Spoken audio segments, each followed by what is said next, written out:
The red light is on. It says check my speaker. And as you can see, it's working just fine. So X out of that. Sometimes it says that, and we're just not sure why. All right, folks. The whole city is in an uproar because of these Jews. They shouted to the city officials, they are teaching customs that are illegal for us Romans to practice. Why is that? Because they told you no longer have to get circumcised, or you no longer have to get baptized. A mob quickly formed against Paul and Silas, and the city officials ordered them stripped and beaten with wooden rods. This is the second time they've been in trouble. They were severely beaten. They were thrown into prison. Hang on just a quick second. Yep, I'm in the right place. They're getting busted up again. Or maybe it was not the same two apostles. Maybe it was Peter and somebody last time. They were severely beaten, and then they were thrown into prison, and the jailer was ordered to make sure they didn't escape. So the jailer put them into the inner dungeon and clamped their feet in stocks. Around midnight, Paul and Silas were praying and singing hymns to God, and the other prisoners were listening. Suddenly, there was a massive earthquake, and the prison was shaken, all its foundations. The Lord removes Peter from prison, Acts of the Apostles. Yeah, Acts 12. Peter's chains fell off.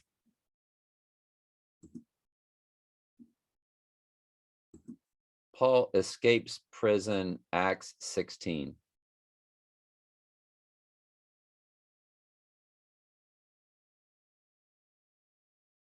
Yeah.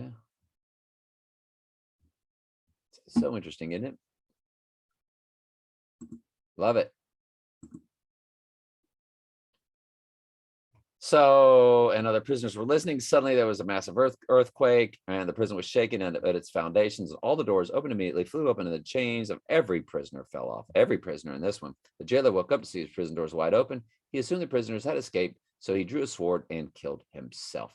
But Paul shouted to him, "Stop, don't kill yourself. We are all here." This is a great story. I love it. All right, we'll get the rest tomorrow. Revelation.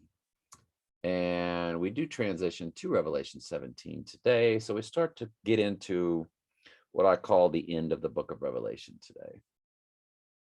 And there were voices and thunderings and lightnings, and there was a great earthquake, such as what was not since men were upon the earth, so mighty an earthquake and so great. And that great city was divided into three parts, and the cities of the nations fell, and great Babylon came in remembrance before God, to give unto her the cup of wine of fierceness of his wrath. And every island fled away, and the mountains were not found.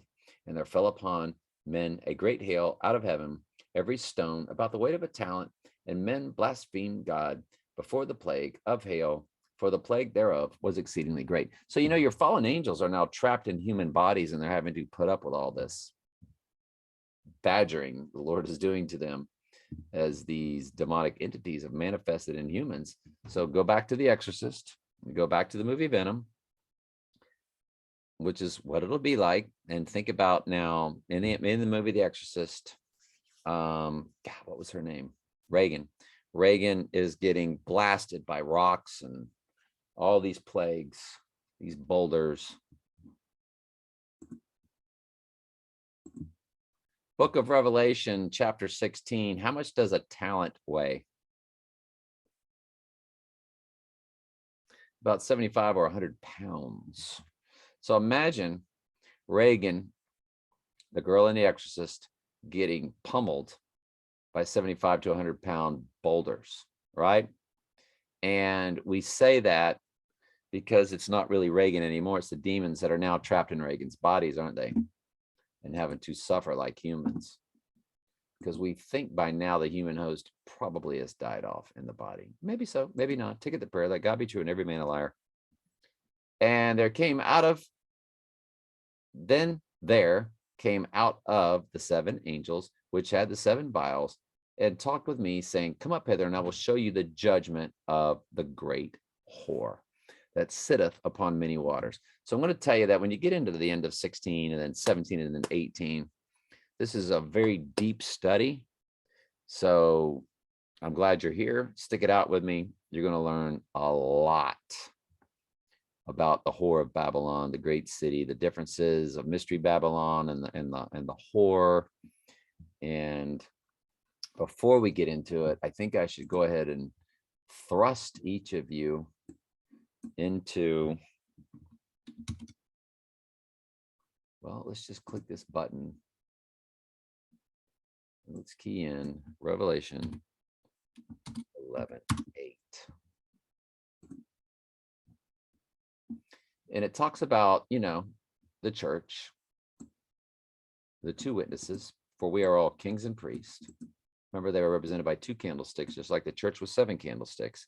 It's just the church divided into two, or the church divided into seven, for we are all kings and priests. And so, and remember, they get removed, just like, it's a post-tribulation rapture, but they do get removed from the earth. And they get removed in this, the two witnesses get removed and taken up to heaven, just like the church does. And it says their dead bodies, so dead bodies of church members are going to lie in the street of the great city. Now, what is the great city? Where our Lord was crucified.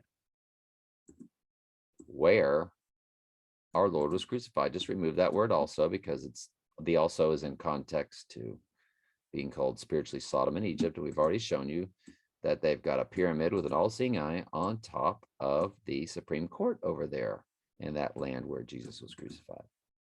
And it's as liberal as San Francisco over there in that land where Jesus was crucified. Benjamin Netanyahu is very proud of his LGBT community. So that's a fact. Nothing wrong with stating a fact. And so there you have it. So the great city is only mentioned here and then later on in the book of Revelation as the great city of Babylon. Now, you wouldn't have a great city over here, and then there's a completely different other great city over there.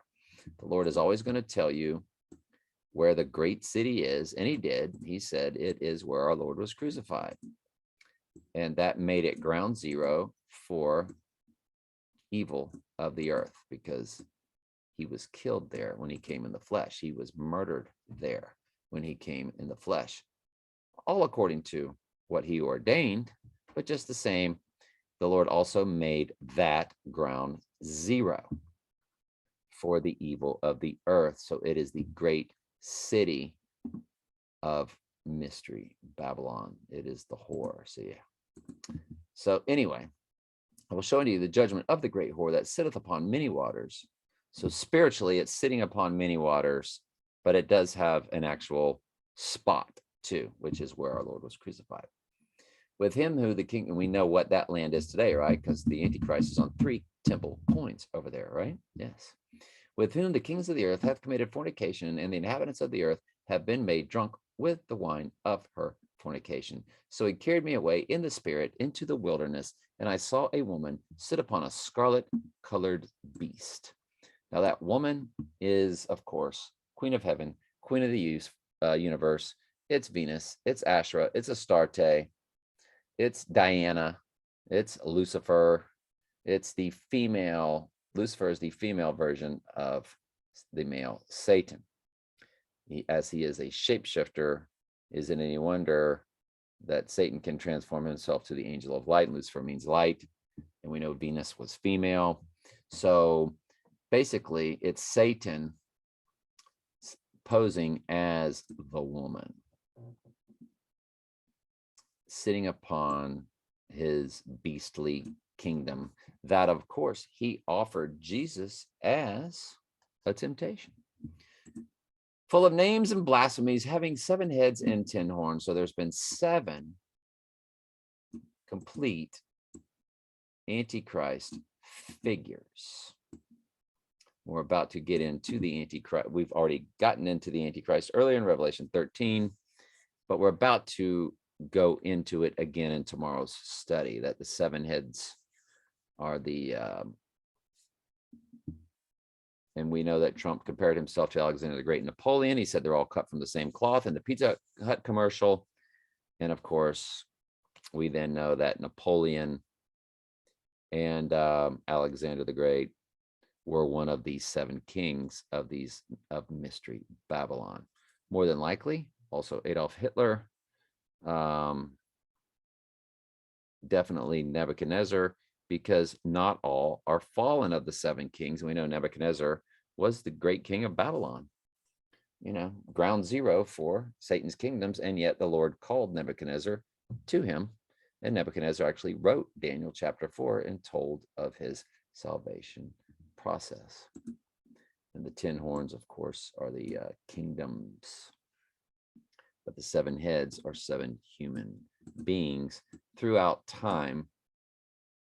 There's been 7 specific Antichrist figures, and Trump, of course, is the final one. And even he is the 8th and is of the 7, because he comes seemingly back from the dead. That's why he's the 7th and the 8th. But it wasn't really him killed the first time. So it's kind of a little magic trick, that maneuver they're about to pull any day now, actually. All right, love you very much. Ask questions anytime. That's what I'm here for.